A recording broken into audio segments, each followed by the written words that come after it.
जो पार्टी जनता की भावनाओं का सौदा करती है, जनता की भावनाओं का सौदा किस पार्टी ने किया बताइए? किस पार्टी ने किया? जोर से बोलिए। बीजेपी ने किया। जो नोट का सौदा बीजेपी ने किया, उसको आप सबक सिखाएंगे? मैं यही कहने आया हूं और मैं दावे के साथ कह सकता हूं, हमारे पास धन बल नहीं है, बहुत बड़े धन वाली पार्टी है। इतना पैसा इन्होंने बिके हुए विधायकों को दिया, इसमें से कुछ पैसा वो आपदा में दे देते तो आपदा प्रभावित परिवारों की और मदद होती। जब छोटे छोटे बच्चे गुल्लक देकर हमारे का आपदा राहत कोष में दे रहे थे, इनको कोई और नहीं हरा सकता। और आप देश की दशा और दिशा तय करने वाले हिमाचल प्रदेश के इस चुनाव में मैं आपसे अनुरोध करना चाहता हूं, आपकी ताकत ही हमारी सच्ची ताकत है। इसीलिए मैं कहता हूं, जनबल जीतेगा, धनबल हारेगा। मेरे स्पीकर साहब भी कोई कम नहीं, कानून के ज्ञाता। यही कहीं चंबा के इतिहास में स्पीकर साहब का नाम स्वर्ण अक्षरों में लिखा जाएगा, जिन्होंने दल बदल कानून का इतिहास लिख दिया और देश को भी एक नई दिशा दी। इन्होंने कहा कि बजट में तो आए नहीं, बीपी नहीं दिया, और बजट में 6 के 6 मेरी बड़ी प्रशंसा कर दी कि बुजुर्गों के लिए भी आप योजना लाए, विधवाओं के लिए भी आए, मनरेगा की दिहाड़ी भी बड़ी बड़ी प्रशंसा कर रहे। 26 तारीख को खाना भी हमारे साथ खा रहे। संजो क्या पता, खाना भी खाया, बिल्कुल उन्होंने खाना खाया। और स्पीकर साहब ने सवेरे 29 को पूरे चैनलों में चला कि 6 के 6 को घर बैठा दिया। ऐसा ऐतिहासिक फैसला निकला कि वो सुप्रीम कोर्ट ने बोला जो आपके स्पीकर ने फैसला लिखा है वो ऐतिहासिक है, हम भी इसका अनुमोदन करते हैं।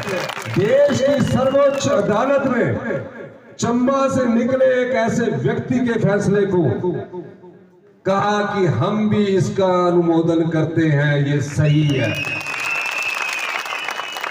और ये जजमेंट कई साल तक कोर्ट में बताई जाएगी कि इनके फैसला है। काफी सालों बाद आप चंबा में स्पीकर महोदय, जब तक आपके इतिहास विधानसभा का रहेगा, आपका नाम उसमें हमेशा स्वर्णिम अक्षरों में रहेगा। उसके बाद देखिए, आपने सोचा अब तो खत्म हो गया। 1 महीना के बाद होटल ललित है, कभी होटल ललित में जाए, फिर हमको पता लगे टीवी के माध्यम से कि आज वो हरिद्वार चले गए हैं। कुछ ने तो आपने पाप धोने हैं, कुछ को गंगा मैया ने बोला भी तुम्हारे पाप धोते धोते मैं भी मैली हो जाऊंगी, तुम चले ही जाओ यहां से। और चले गए वो ऋषिकेश में, वहां घूमते रहे। और 2 विधायकों के परिवार के लोग मेरे पास रोज दोपहर में आते, हमारी बातचीत चल रही, आ रहे हैं। मैंने बोला आ रहे तो आ जाओ, नहीं आए। 1 महीने तक वो सरकार गिराने का षड्यंत्र रचते रहे। जो और विधायक थे उनको खरीदने की कोशिश करते रहे। मैं उन विधायकों का भी धन्यवाद करता हूं जिन्होंने अपना ईमान नहीं बेचा। और आगे देखिए, जयराम ठाकुर जी 29 तारीख को चले गए वहां गवर्नर हाउस 7 बजे ही पूरे विधायक के साथ, और कहा कि सरकार अलग में आ गई। गवर्नर साहब ने भी पूछा अलग में कैसे आ गई, बताइए हमें। वो तो 6 तो डिस्क्वालीफाई हो गए, 3 की अभी एप्लीकेशन इनके पास है। ये भी आजाद भारत का पहला ऐसा केस होगा जहां आजाद विधायक अपने इस्तीफे के लिए विधानसभा के गेट के पास पम्फलेट लेके बैठ रहे हैं, कोर्ट में जा रहे हैं कि हमारा इस्तीफा स्वीकार करना चाहिए। अब उनसे पूछ, पैसों का दबाव इतना, क्या वो दोबारा चुनाव नहीं लड़ेंगे? जो अपना इस्तीफा दे रहे हो, क्या वो दोबारा चुनाव नहीं लड़ेंगे? या तो वो दोबारा चुनाव ना लड़े, लेकिन जो बिक जाता है वो अपनी आत्मा को भी बेच देता है। और जयराम जी ने दर्जी को कोट का सिलाई का ऑर्डर दे दिया। मैं कल ही पूछ रहा था दर्जी महोदय से, वो कहते कोट अभी ले नहीं गए हैं। अब अहंकार देखिए कि 4 दिन को हमारी सरकार बनेगी। वो इसलिए नहीं कह रहे, वो जानते हैं हमने एक राज्यसभा की सीट चुराई है। हिमाचल की जनता जागरूक जनता है, देवी देवताओं में विश्वास रखने वाली जनता है। 1 जून को जब वो वोट डालने जाएंगे, चारों सीटों पर कांग्रेस पार्टी जीतेगी।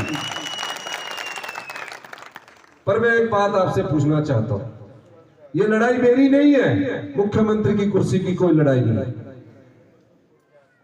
इन लोगों को सबक सिखाना है। आप लोग जनबल है, जनता की ताकत ही देश की राजनीति की दिशा और दशा तय कर सकती है। उसमें हिमाचल प्रदेश अग्रणी राज्य बन सकता है। तो 1 जून को जब आप वोट डालने जाएंगे, तो जो हिमाचल की राजनीति खराब करने वाली भारतीय जनता पार्टी है, उसको सबक सिखाएंगे आप? जोर से बोलिए, जोर से चीख के बोलिए। सबक कब सिखाएंगे?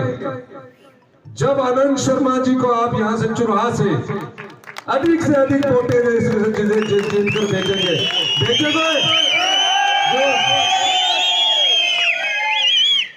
और मैं दावे के साथ कह सकता हूं, 3.5 साल हमारी सरकार है।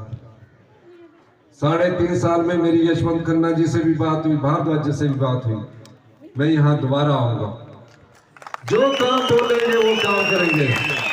और आपको एक और बात बता दूं, आनंद शर्मा जी यहां से जब जीत कर जाएंगे, इनकी एक आवाज में विपक्षी दल के नेता भी और विपक्षी पार्टियां भी काम करती है।